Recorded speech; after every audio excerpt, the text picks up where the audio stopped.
Prime time में आप सभी का स्वागत है। मैं हूं आपके साथ नीरू शर्मा। प्राइम टाइम में आगे बढ़ने से पहले आइए नजर डालते हैं इस वक्त की प्रमुख सुर्खियों पर।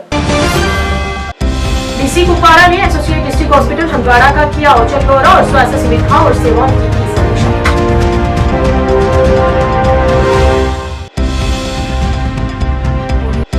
मुख्य चिकित्सा अधिकारी पुंछ और जिला विकास आयुक्त पुंछ के निर्देश पर फैसलाबाद प्राथमिक स्वास्थ्य केंद्र में चिकित्सा शिविर का किया गया आयोजन।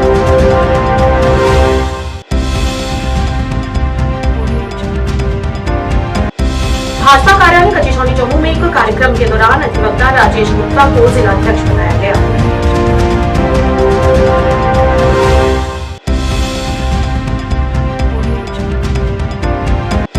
शिवसेना डोगरा फ्रंट के अध्यक्ष ने जम्मू शहर में शरारती तत्वों के नाम घोषित कर उन्हें हिरासत में लेने को कहा।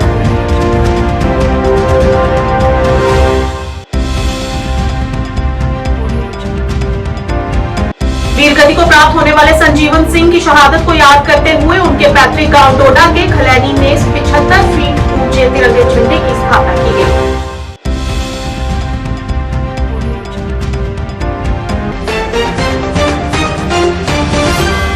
और अब समाचार विस्तार से। उपायुक्त कुपवाड़ा आयुषी सूदन ने स्वास्थ्य सुविधाओं और सेवाओं की समीक्षा करने के लिए associate district hospital GMC Handwara का औचक दौरा किया। अपने दौरे के दौरान डीसी कुपवाड़ा ने अस्पताल को उसके नए भवन में स्थानांतरित करने की चल रही प्रक्रिया का जायजा लिया। उन्होंने बताया कि कई खंडों को पहले ही स्थानांतरित कर दिया गया है और लिफ्ट की स्थापना पूरी होने के बाद शेष को भी स्थानांतरित कर दिया जाएगा। सुचारू संचालन सुनिश्चित करने के लिए डीसी कुपवाड़ा ने इस बात पर जोर दिया कि डॉक्टरों और पैरामेडिकल स्टाफ के लिए दैनिक ड्यूटी रोस्टर बनाया जा रहा है। उन्होंने ये भी चेतावनी दी कि जो भी कर्मचारी रोस्टर का उल्लंघन करता पाया गया उसके खिलाफ कड़ी कार्रवाई की जाएगी। फीट नीचे तक गई है तो उस पे इसको कोई फर्क नहीं पड़ेगा, लेकिन same problem drainage problems will occur because once you don't have low lying तो बाथरूम्स विल ओवरफ्लो इन करेगी कुछ nothing is going to work.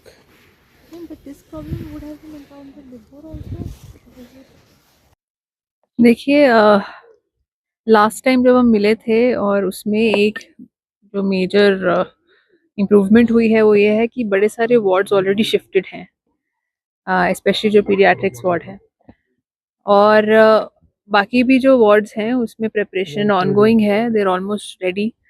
There are some issues with respect to the lift, however the lift work is also going on. जो heating का issue था hospital में वो resolve हो चुका है एंड जो पेंडिंग इशू रहेगा हीटिंग को लेके we will be taking it up with the secretary also. So work is going on. Hopefully it should not have taken this much of time but लेकिन फिर भी काफ़ी हद तक we have achieved what we aimed for. at least 50% or 60% we have achieved what we aim for. The rest of the 40% we'll achieve soon. Any deadline set for the shift? So as I said कि first floor तो already जो ground floor है उसमें already shifting हो चुकी है। अब जो दूसरे फ्लोर्स हैं फर्स्ट एंड अबव उसमें तभी हम शिफ्ट कर पाएंगे जब हमारा लिफ्ट का जो काम है वो ख़त्म होगा। जो डेडलाइन इन लोगों को दी गई है, इनफैक्ट जो अश्योर किया गया है डिपार्टमेंट की तरफ से वो है कि 15 to 20 days it will take for the lift to become functional and as soon as the lift is functional we'll be shifting. Although हम यही कोशिश करेंगे कि even before the lift is shifted, the lift is functional, we'll ensure that the equipment is shifted before that so that once the lift is done we'll ensure कि immediately shifting wards की वहाँ पे हो जाए। Ma'am, the other store remain present at the evening.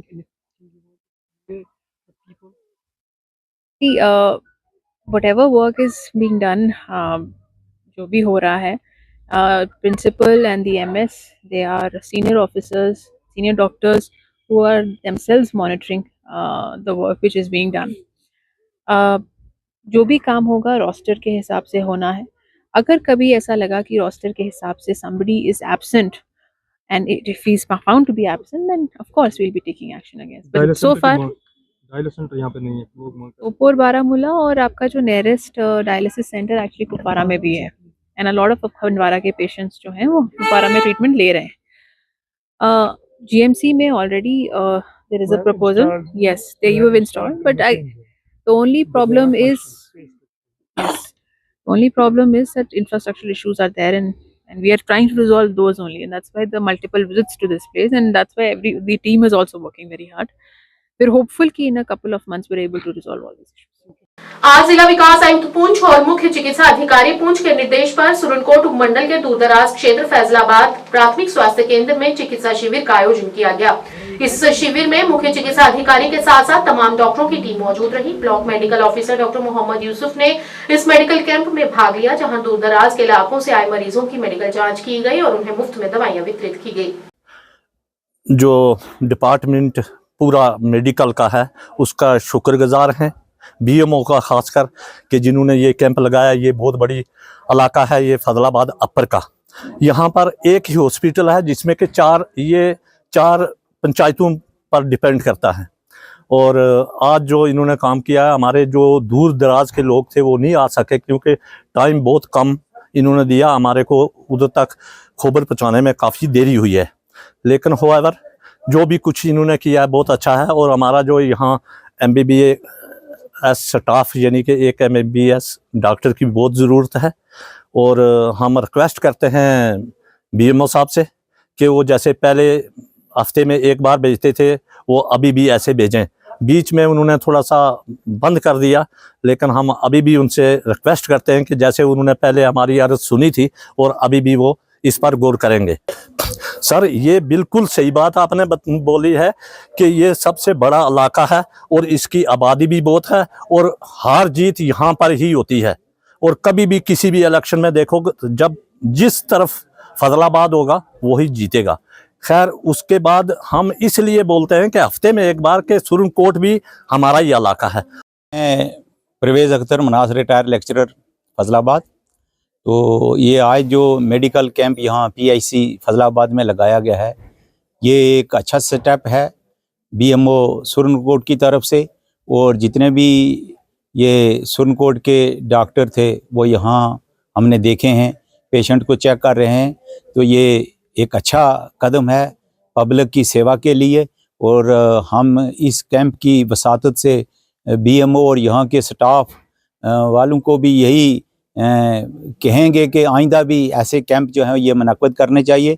जिन लोगों को इस चीज़ की खबर नहीं थी या किसी वजह से जल्दी में हुआ या कई वजूहात हो सकती हैं, तो फिर भी कुल मिला के ये काफ़ी लोग जो हैं यहाँ जो है वो कैंप में आ रहे हैं और ये एक अच्छा स्टेप है। और इस PIC की BMO साहब से भी हमारी बात हुई है, तो इसकी जितनी भी ज़रूरियात हैं स्टाफ की है और दूसरी है रोड का मसला है, तो उन सब को जो है वो प्रायोरिटी बेस पर जो है वो उठाया जाए। जी वर्दी डी साहब के ऑर्डर और CMO साहब के हुक्म से हम ये जो फैजलाबाद का गांव है ये डिस्ट्रिक्ट पुंछ का मोस्ट पॉपुलेटेड एरिया है, काफ़ी सारी आबादी का एरिया है ये। तो यहाँ पे जो प्राइमरी फैसिलिटीज़ लोगों के वहाँ हॉस्पिटल में ना पहुँच पाने की वजह से हमने चाहा कि यहाँ जो है हम लोगों को free medicine, free test provide कर सकें। उसी के वजह से हमने यहाँ ये कैंप रखा है जिसमें मेडिसिन फ्री दी गई है, फ्री चेकअप किया गया है और हेल्थ स्क्रीनिंग्स, बहुत सारी कम्युनिकेबल डिजीज़ और हाइजीन और सैनिटेशन के लिए लोगों को अवेयर किया गया है कि लोग अवेयर रहें। जी आने वाले वक्त में हम बैर और ऊपर जो चीटी भट्टी का एरिया है वहाँ प्लान कर रहे हैं कि कैंप लगेगा। जी भारतीय जनता पार्टी जिला कार्यालय कच्ची छावनी जम्मू में आज एक कार्यक्रम का आयोजन किया गया। इस मौके पर एडवोकेट राजेश गुप्ता को जिला अध्यक्ष पद से नवाजा गया। इस जिला के पहले प्रधान प्रबोध कपाही थे। इस अवसर पर सत शर्मा, जम्मू ईस्ट के विधायक युद्धवीर सेठी, पूर्व मंत्री प्रिया सेठी तथा 5 मंडलों के कार्यकर्ता भी मौजूद रहे।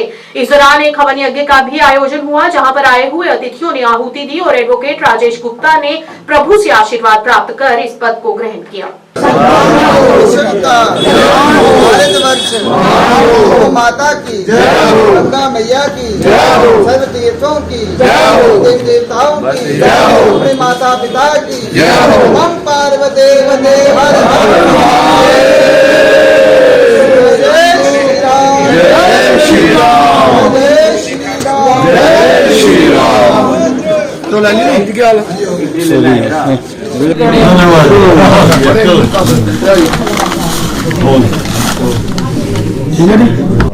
ठीक है, उन्हें न्यूज़ पहले सारे आ जाने वाले।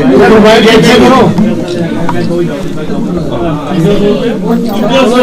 माता की भारत माता की भारतीय जनता पार्टी जिंदाबाद जिंदाबाद भाजपा जिंदाबाद जिंदाबाद जिंदाबाद भाजपा जिंदाबाद जिंदाबाद जिंदाबाद नरेंद्र मोदी जिंदाबाद जिंदाबाद जिंदाबाद नरेंद्र मोदी जिंदाबाद जिंदाबाद जिंदाबाद भारत माता की जय। गुप्ता जी एडवोकेट, उन्होंने कार्यालय का पदभार संभालना था। आज उसी को लेकर अपने दोनों विधायकों को, युद्धवीर सेठी जी जो पार्टी के हमारे उपाध्यक्ष भी हैं, अरविंद गुप्ता जी जो पार्टी के सेक्रेटरी भी हैं, पूर्व अध्यक्ष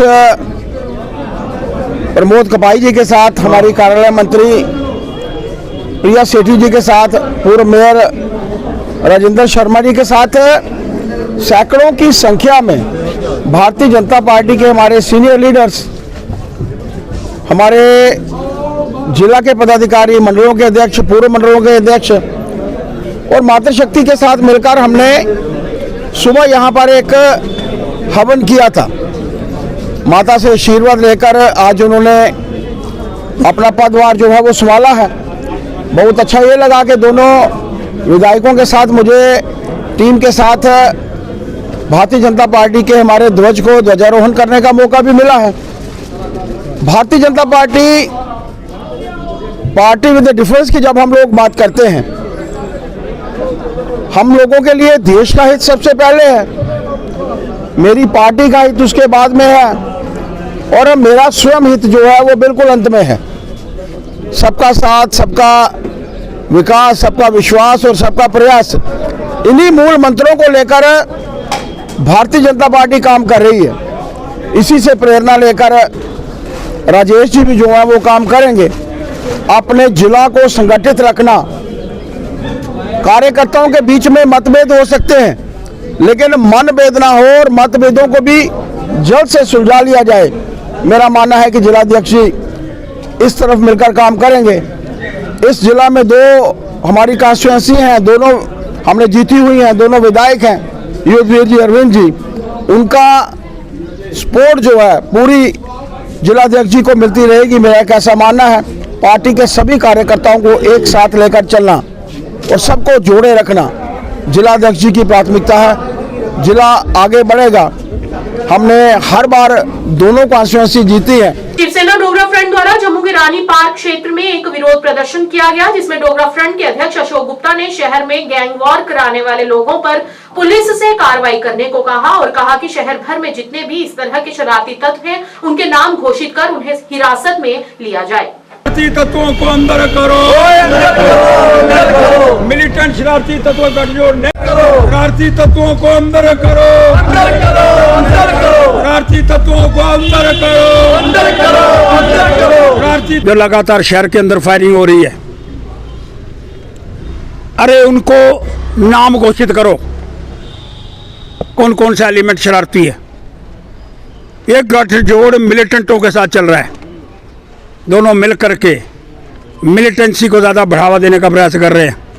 उनके नाम घोषित करो। शरारती तत्व कौन है गुंडा एलिमेंट जो मिलिटेंटों के साथ मिला हुआ है।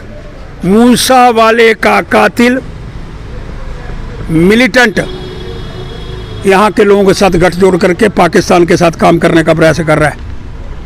ये भी सूचनाएं प्राप्त हो रही हैं। एक गठजोड़ है, नेक्सिस है, और जब गठजोड़ है उसका नाम शरेआम लोगों को बताया जाए और उनकी प्रॉपर्टी को सीज करने का प्रयास किया जाए, ताकि ये जो भयानक गठजोड़ बन गया है, जिस गठजोड़ के कारण एक एक शहरी को तनाव की स्थिति महसूस करने पड़ रही है। डोडा के रहने वाले हेड कांस्टेबल ने 27 जनवरी 2015 में दुश्मनों से लोहा लेते हुए वीरगति को प्राप्त हुए थे और वीरगति को प्राप्त करने पर आज हेड कांस्टेबल संजीवन सिंह के बलिदान को याद रखने और उन्हें सम्मान देने के लिए उनकी याद में खलैनी डोडा में 75 फीट ऊंचे तिरंगे झंडे की स्थापना की गई। इस मौके पर डीसी डोडा हरविंदर सिंह मुख्य तौर से उपस्थित रहे। उनके साथ डीडीसी अध्यक्ष दंतर सिंह सहित गणमान्य तथा कई वरिष्ठ समाज के नागरिक भी मौजूद रहे।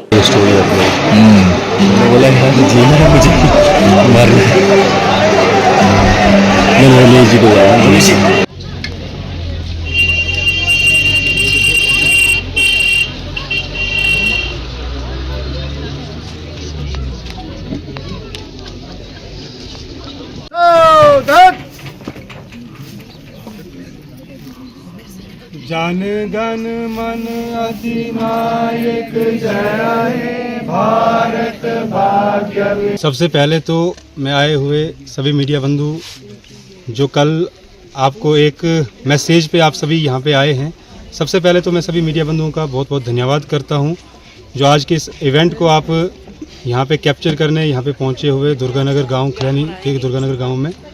तो मैं आज के इस इवेंट के बारे में बस यही बताना चाहता हूँ कि हमारे यहाँ के दुर्गानगर के निवासी संजीवन सिंह जी जो हमारे बड़े भाई थे, हमें समय समय पे मार्गदर्शन देते थे।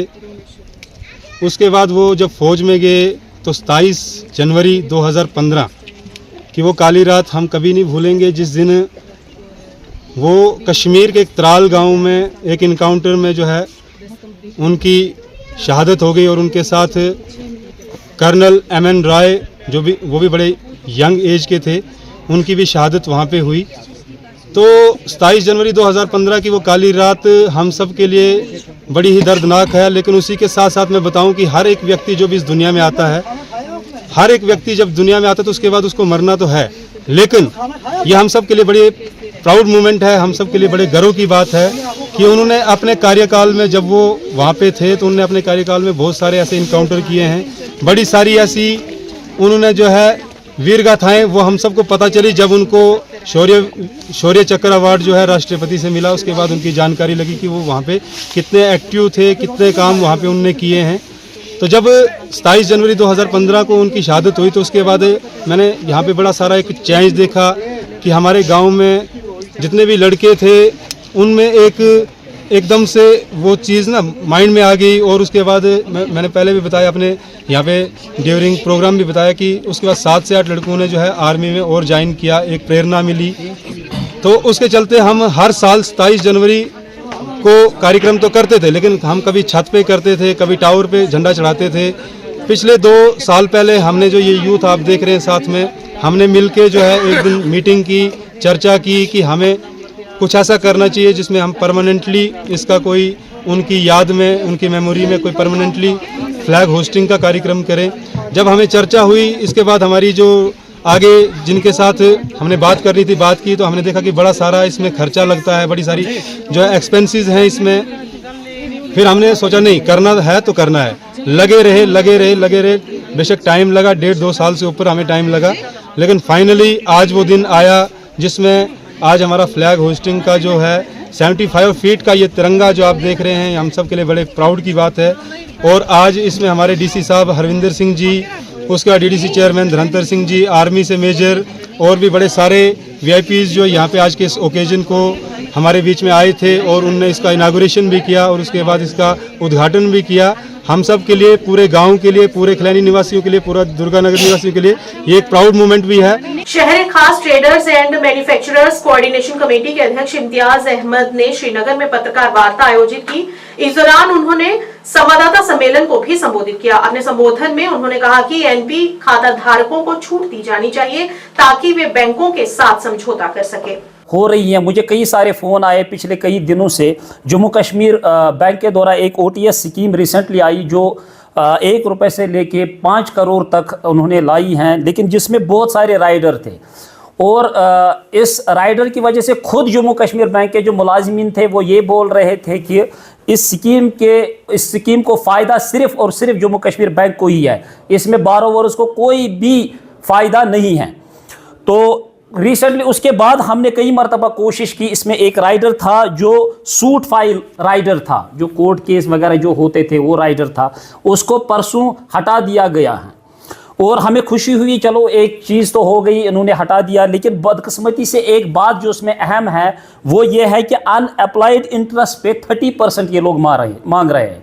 मेरे पास एक फ़ोन आया था, 8 लाख रुपया एक बंदे के हैं जिसको 80 करोड़ रुपए का मकान जो है वो मॉर्टगेज रखा हुआ है, उसे भी अनअप्लाइड जो 30% है मांगा जा रहा है, जो करीबन 8 लाख पे उसे वो 10 लाख रुपया ऊपर से इंटरेस्ट मांग रहे हैं। अगर OTS स्कीम है तो फ़ायदा क्या है फिर उसका, अगर उसको इंटरेस्ट देना पड़े, उसका 10 लाख 8 लाख में 10 लाख देना पड़े। OTS का मतलब है कि आप लोग जो प्रिंसिपल अमाउंट है उसको 10-20% जो है वो आपको छोड़ना पड़ेगा, इसीलिए OTS स्कीम होती है। पिछली बार इन्होंने बताया जो यहाँ पर MD था तो उसकी वजह से कि वो बात नहीं मानता है। लेकिन जितना मुझे मालूम है, मुझे लगता है ये सरासर कश्मीरी जो हैं वहाँ पर जितने भी मुलाजिमीन हैं, जो मैनेजर्स हैं, जो जोनल हेड हैं और जनरल मैनेजर है, ये उनका रचाया हुआ एक खेल है, क्योंकि ये सारे ही बैकडोर से आए हुए हैं, इनको बैंकिंग पता ही नहीं है। ओटीएस स्कीम जब होती है तो सारे राइडर्स जो है वो ख़त्म हो जाते हैं अब तो, जब तक इसका अप्लाइड का डेट होता है 31 मार्च तक इसमें अप्लाई करने का एक डेट होता है और इसके लिए ऑफ़र लेटर भेजी जाती है। लेकिन बदकिस्मती से कुछ लोगों का फ़ोन आया, उनके पास ऑफ़र लेटर्स भी है मेरे पास, बैंक उनको ये बता रहा है कि आपको अभी 25% देना पड़ेगा, जबकि मैंने खुद बैंक से बात की, जोनल हेड को, जोनल ऑफिस में मैंने बात की, उनको मैंने बताया कि आप जनाब 31 मार्च तक है इसमें टाइम, ये 28 मार्च को दे देंगे ताकि इनको और 3 महीने हो जाएंगे, या तो आप दूसरा काम कर लो, आज से ही आप जून लास्ट तक इसका डेट दे दो, ये भी भर देंगे। लेकिन ये बदकिस्मती की बात है, वो कोई भी नहीं मानता है।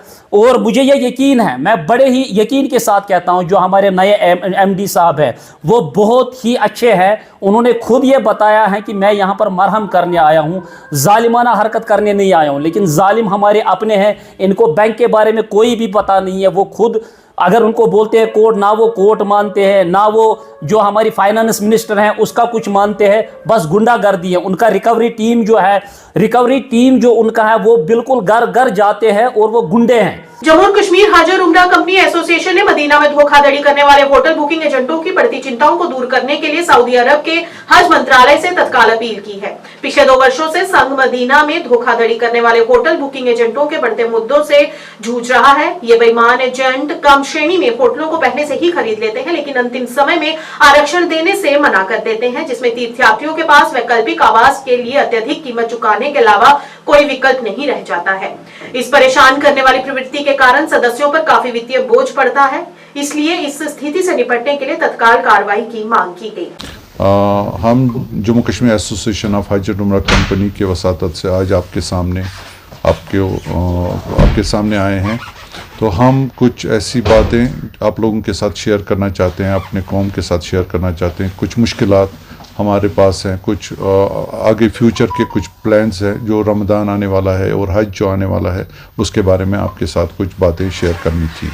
तो सबसे पहले जो आपके साथ मैं शेयर करना चाहता हूँ वो अभी जो ये करंट सीज़न है, चूँकि आपको पता है मौसमी सरमा चल रहा है और छुट्टियाँ होती हैं, अक्सर जो लोग हैं इन 3 महीनों के अंदर उम्रा का प्रोग्राम बनाते हैं, जो पिछले कई सालों से बहुत तेज़ी से और तकरीबन बहुत सारे लोग जाना चाहते हैं। हम हर साल कोविड के सालों के बगैर 30 से 40 हज़ार लोग यहाँ से जाते हैं। आप खुद भी आपने इस बात का मुशाहिदा किया होगा कि एयरपोर्ट पे हर दिन हर फ्लाइट में हुज्जाज कराम ये उम्रा के ज़ायरीन जो हैं वो जाते रहते हैं और 30-40 हज़ार लोग इस साल उम्मीद है कि उससे ज़्यादा होगा। सब लोगों को हमने इंशाअल्लाह रहमान फैसिलिटीज़ दी है, जो भी उनके साथ कमिटमेंट है उस हिसाब के साथ। लेकिन एक कुछ कोताहियाँ रही हैं हमारी तरफ से, हम इस बात का एतराफ़ करना चाहते हैं कि वो कोताहियाँ क्यों हो गई और किस वजह से हो गई। अक्सर ग्रुपों के साथ वो चीज़ हमने जो मुश्किलात सामने जो आ गई हमारे पास, वो सिर्फ मदीना की अकोमोडेशन को लेकर है। मक्का में खैर अल्हम्दुलिल्लाह हमारा जैसे भी अकोमोडेशन वो सब हो गया, उसका हमने मतलब निकाल दिया उसको, किसी तरह से वो ठीक हो गया। लेकिन मदीना में 3 साल के बाद, कोविड के बाद, ख़ास तौर पे कोविड के बाद डिमोलिशंस हो गई। उन्होंने मदीना को न्यू तरह से डिज़ाइन करना है और नए कॉलोनीज, नए होटल्स बनने वाले हैं, लेकिन उसमें शायद 2030 तक जो सऊदी विजन है उस तक तैयार हो जाएगा, तब तक ये क्राइसिस चलती रहेगी। सेंट्रल रीजन जो है, जिसको मरकज़िया कहते हैं, मदीना मुनव्वरा के इर्द गिर्द, बिल्कुल मस्जिद नबी के इर्द गिर्द एक कुछ एरियाज़ हैं जहाँ पर हमें ये इन हुज्जाज कराम को रखने की हम कोशिश कर रहे हैं कि हम उनको वहाँ पर उनको अकोमोडेट करें। इसको मरकज़िया कहते हैं। इसमें 2 स्टार होटल, 1 स्टार होटल, लेकिन ये बिल्कुल करीब 300 to 400 मीटर्स के अंदर। जब हमने पैकेज बनाए अक्टूबर-नवंबर के दरमियान, तो उस वक़्त इस मदीना मुनव्वरा की रेट जो थी वो 250 रियाल की थी, 250-300 रियाल। तो ये इस 250-300 रियाल के बेसिस पे हमने मक्का मुकरमा, मदीना मनोर की जो एकोमोडेशन है, हम वो पैकेज रेट्स आपके साथ शेयर करेंगे पूरे प्रेस के साथ, ताकि आप लोगों तक वो बात पहुंचा सके। तो उस हिसाब से 1,20,000 रुपये हमारा 15,000 से 20,000 तक हमारा कॉस्ट प्राइसिंग आ जाती है। तो वो हमने बेचना शुरू किया। उसमें बारगेनिंग हो जाती है, कुछ लोग डिस्काउंट मांगते, तो मोस्ट प्रोबेबली 15,000 के आसपास लोगों ने बेचा है। जो कोई कंपनी थोड़ा स्ट्रिक्ट है वो 20,000 या 25,000, उसको प्रॉफिट भी 4-5 हज़ार रुपये कमाने के चक्कर में है। लेकिन अक्सर लोग जब ये पैकेज बेचते हैं, वो बहुत एक कंपोनेंट जो इसमें है, कॉस्टिंग का कंपोनेंट है, वो GST और TCS है, वो 10% है जो हमने गवर्नमेंट की ओर भरना पड़ता है। जितना भी ट्रांजैक्शन हमारे पास टर्नओवर आ जाए उसका 10% हमने देना है। फॉर एग्जांपल हमने 1,10,000 रुपये का पैकेज बेचा, लेकिन 1,10,000 का 11,000 रुपये गवर्नमेंट को जाता, तो ये 1,21,000 बन जाता है। और जिनका 1,20,000 रुपये पैकेज है, उनका 12,000 रुपये कंपोनेंट इसमें हज कमेटी का। तो वो बहुत सारे लोगों से मिस हो गया, वो चीज़ कैलकुलेट नहीं की, लेकिन at the end of the year वो सब उनको जेब से भरना पड़ता है। और इसके बावजूद भी क्या मसला हो गया, जो परेशानी हो गई, वो बहुत एक अहम पॉइंट है। जो भी अथॉरिटीज़ हैं, जो उन तक ये बात पहुंचाना चाहता हूं। हमने जो 250-300 रियाल मैक्सिमम मदीना के अकोमोडेशन का तख्मिया किया था, असेसमेंट की थी, वो जो ही दिसंबर टच हो गया, 15 दिसंबर जो ही लोग ज़्यादा demand throughout world Medina में आ गई, तो उसकी रेट उन्होंने 3 टाइम्स ज़्यादा की, 500-600 रियाल से कम रूम नहीं। आज विमार्ट ने श्रृंखला का विस्तार करते हुए दक्षिण कश्मीर के अनंतनाग जिले के बीजबिहारा क्षेत्र में आउटलेट खोला। इस अवसर पर बीजबिहारा के विधायक डॉक्टर बशीर अहमद बीरी मुख्य अतिथि रहे। उन्होंने कहा कि ये विकास की दिशा में इतना बड़ा कदम है जिससे लोगों को सस्ती कीमतों पर गुणवत्तापूर्ण सामग्री मिलेगी और इससे क्षेत्र में रोजगार अनुपात को बढ़ावा मिलेगा।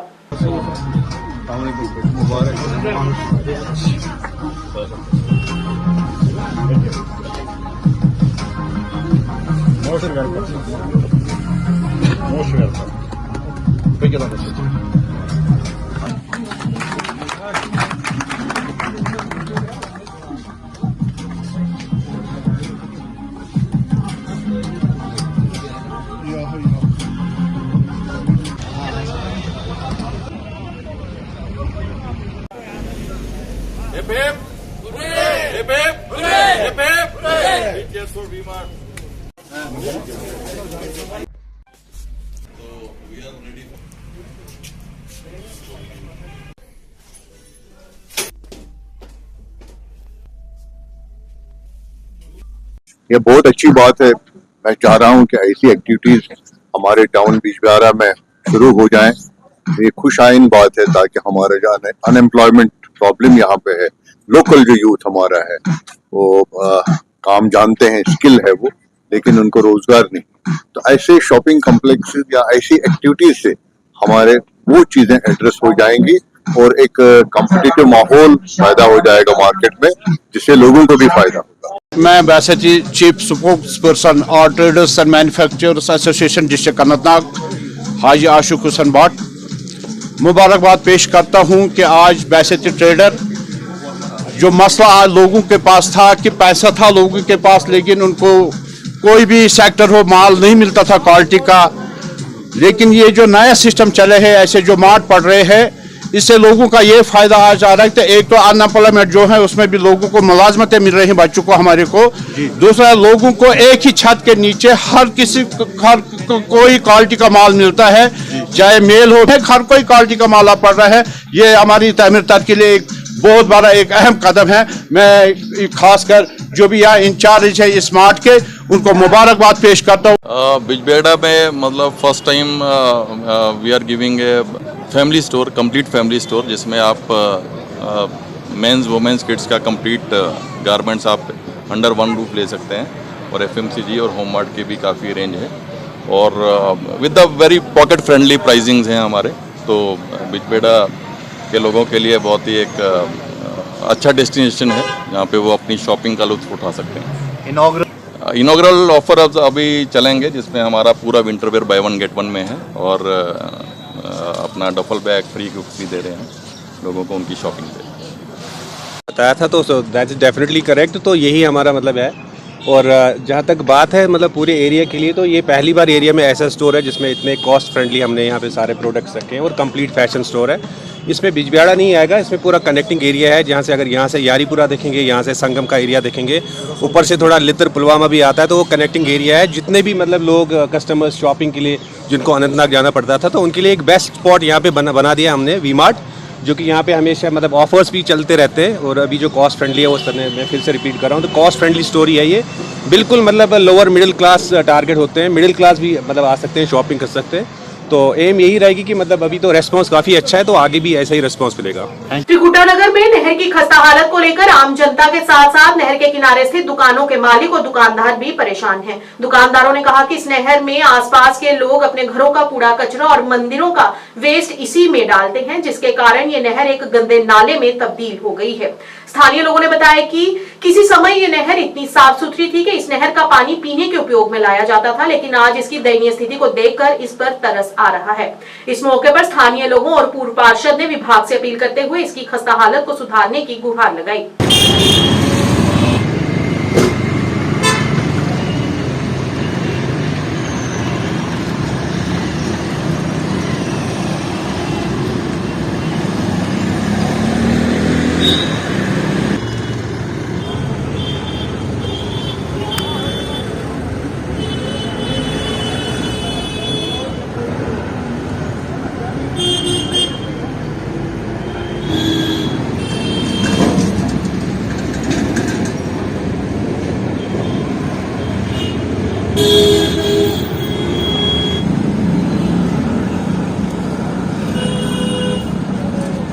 ठीक है।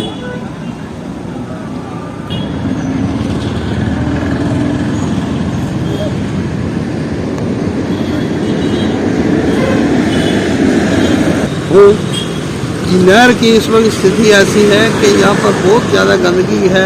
इसके जो साइडों में फुटपाथ वगैरह बना है, कोई भी सैर करने के लिए नहीं निकल सकता क्योंकि बदबू आती है, बुरी हालत है। खास करके मंदिरों का कूड़ा यहाँ पर आके डाला जाता है, हार वगैरह ला के यहाँ पर हम देखते हैं 4-4 5-5 बोरियाँ रोज डाली जाती हैं। और कई लोग ऐसे हैं कि पर्ची कटाने के सोए वो भी कूड़ा खा के यहाँ पर नहर में डालते हैं। यहाँ पर देखने वाला कोई नहीं है। नहर साल में एक दफ़ा सफाई होती है, वो भी सही ढंग से नहीं होती जैसे कि होनी चाहिए। और लोगों को भी ये जागरूक होना चाहिए कि अगर यहाँ पर कूड़ा डालेंगे तो बीमारी फैलेगी, हमारे बाल बच्चा या बाकी यहाँ पर घूमने वाले वो भी बीमार होंगे। जब गर्म ऋतु में ये नहर निकली है, हम यहाँ पर पानी में नहाते थे, पानी लोग यहाँ का पीते थे और इवन के हम जो पैसा वगैरह इसमें डालते थे वो बाहर से दिखाई देता था और बच्चे वहाँ से निकाल के लाते थे। आज इस नहर की बुरी हालत है, इसकी तरफ कोई ध्यान नहीं दे रहा क्योंकि बातें तो बड़ी बड़ी कर दी है म्यूनसिपल कॉर्पोरेशन भी, हम ये कर रहे हैं वो कर रहे हैं। इसका कम से कम देखो तो सही, या तो इसके साइडों में जंगले वगैरह लगा दो, लोग इसमें कूड़ा ना डालें, या यहाँ पर बंदा होना चाहिए कोई कि जो कूड़ा डालता है उसका फ़ोटो ले और उसको कम से कम 1000 फाइन करें और तब जाके इसकी कंडीशन ठीक। देखिए पहले तो मैं ये कहूँगा कि मैं वार्ड 52 से पार्षद हूँ और यहाँ पर पार्षद था और यहाँ पर मैंने 5 साल कार्य किया और मुझे लगता है कि जो मैं कर सकता था, मैंने जो प्रपोजल देने थे इस कैनाल के बारे में कमिश्नर साहब को दिए हैं। डीसी शीतल नंदा जी थी, इनके साथ बैठक करके मैंने इनको भी बोला था कि इस कैनाल को कैनाल रहना चाहिए, कैनाल को नाला ना बनाया जाए। लेकिन मुझे लगता है जो 4 महीने पानी बंद रहता है उसमें ये कैनाल नहीं, ये नाले का रूप इख्तियार करती है और लोगों की ज़िंदगी के साथ खिलवाड़ होता है। और मुझे लगता है कि जो लोग अपने बच्चों के लिए इतना कुछ करते हैं उनको जब ये चीज़ों का सामना करना पड़ता है, ये तो एडमिनिस्ट्रेशन ही क्लियर कर सकती है। और मेरा मानना ये है कि अगर एडमिनिस्ट्रेशन इसके ऊपर थोड़ा सा ध्यान दे, तो मैंने एक प्रपोजल दिया था commissioner Jammu municipal corporation Rahul Yadav ji को कि इस कैनाल को जैसे आपने तालाब तिल्लो वाली साइड जो एक नहर थी उसको यू शेप दिया गया था, तो अगर इसको भी दिया जाए तो इससे एक तो ट्रैफिक से निजात मिलेगी, दूसरा नंबर यह है कि ये पानी जो है लोगों को यहाँ इस्तेमाल नहीं किया जाता, ये आगे इस्तेमाल किया जाता है। लेकिन हम उनका पानी जो है उनको मिलना चाहिए प्रॉपर तरीके से, ना कि उनको गंद से गुजरना पड़े, जो गंदा पानी आगे जाता है। हाँ, मेरे मेरे कार्यकाल में एक चीज़ जरूर हुई कि मैंने इसके साथ साथ यूईडी से एक नाला बनवाया था, जिससे कि जो गंदा पानी इसके अंदर जाता था वो ना जाए। लेकिन लोगों को मैं समझाने में असमर्थ रहा, क्योंकि मैंने जब भी लोगों से बोला, लेकिन दुकानदार लोग जो भी आते जाते इसमें गंद फेंकते हैं और ये गंद एक नाले का रूप इख्तियार। जेडीयू महासचिव और सोनावारी प्रभारी गुलाम मोहम्मद डार ने सरकार से नैदखाई बाडीपुरा में new type primary health centre को अपग्रेड करने का अनुरोध किया है। गुलाम मोहम्मद डार ने स्वास्थ्य केंद्र में रात्रि डॉक्टर की आवश्यकता पर जोर दिया। इस मौके पर उन्होंने अपर्याप्त वोल्टेज के मुद्दे को भी उजागर किया। स्थिर बिजली आपूर्ति सुनिश्चित करने के लिए एक ट्रांसफार्मर लगाने का भी अनुरोध किया है और बार बार उन्होंने अनुरोध करते हुए गुणवत्तापूर्ण स्वास्थ्य सेवाओं तक पहुंचने में समुदाय के सामने आने वाली चुनौतियों को रेखांकित किया।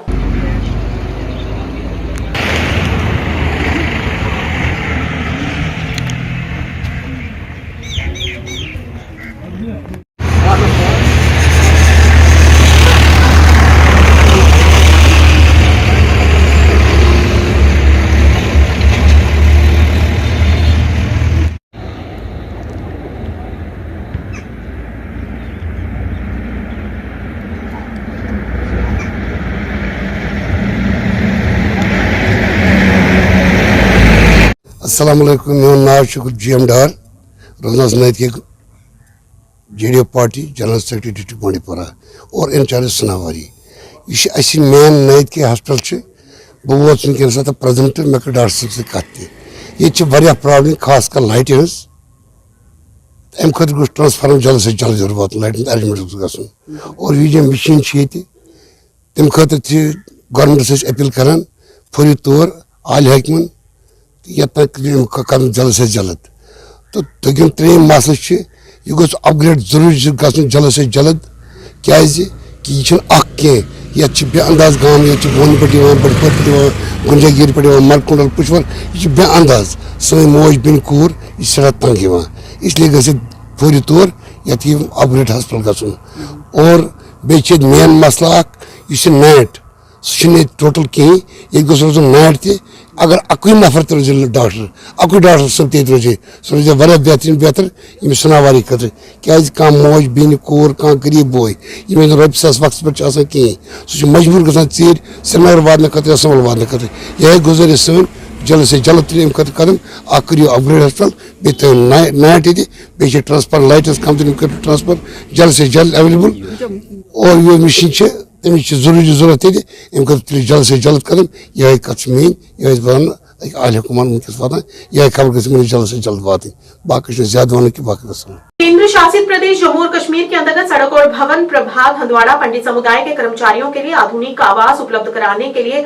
कुलंगम बाग में एक पारगमन आवास सुविधा का निर्माण कर रहा है। इस परियोजना में 18 ब्लॉक शामिल हैं, जिनमें कुल 288 आवासीय इकाइयां हैं, जिन्हें सुरक्षित, आरामदायक और टिकाऊ रहने की स्थिति सुनिश्चित करने के लिए डिजाइन किया गया है। ये पहल पंडित समुदाय के कल्याण और पुनर्वास के लिए सरकार की प्रतिबद्धता को दर्शाती है, जिसमें सुरक्षित वातावरण में उनकी आवास आवश्यकताओं को संबोधित किया जाता है। प्रत्येक आवासीय इकाई का निर्माण गुणवत्ता और स्थिरता पर ध्यान केंद्रित करते हुए किया जा रहा है, जो कर्मचारियों की आवश्यकताओं को पूरा करने के लिए तैयार की गई है। परियोजना के बारे में बोलते हुए कार्यकारी अभियंता RNB हंदवाड़ा फारूक अहमद शाह ने कहा कि कुलगम बाग में पारगमन आवास का निर्माण पंडित समुदाय के कर्मचारियों का समर्थन करने के लिए एक ऐतिहासिक पहल है।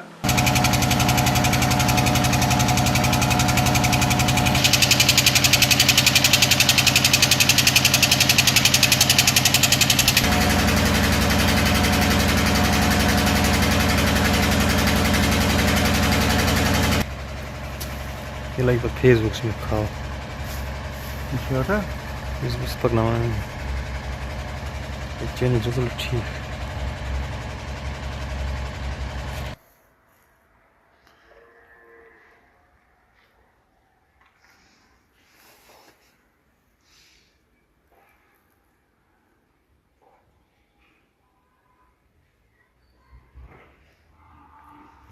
ये एक अच्छा कदम है यूटी एडमिनिस्ट्रेशन के साथ साथ हमारी जो सब जिला हंदवाड़ा की एडमिनिस्ट्रेशन है, एक अच्छा कदम है। इनकी ओर से कश्मीरी पंडित बरादरों को वापस लाया जा रहा है।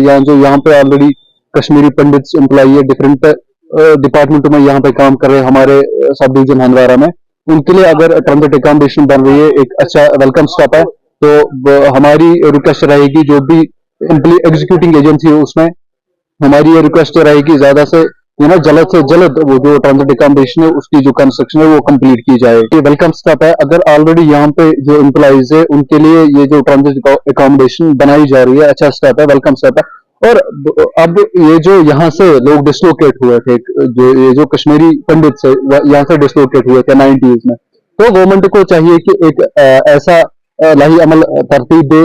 ये जो हमारे कश्मीरी पंडित बरादर से तो जम्मू में ट्रांजिट कैंपस में रह रहा है या दिल्ली में या मुल्क के मुख्तलिफ शहरों में रह रहा है, गवर्नमेंट को चाहिए कि उनके लिए रास्ते कुशादा किया जाए, उनको वापस बुला लिया जाए। और जैसे कि सेंट्रल गवर्नमेंट या स्टेट गवर्नमेंट बार बार कह रही थी कि एक स्कीम के तहत इनको वापस लाएंगे।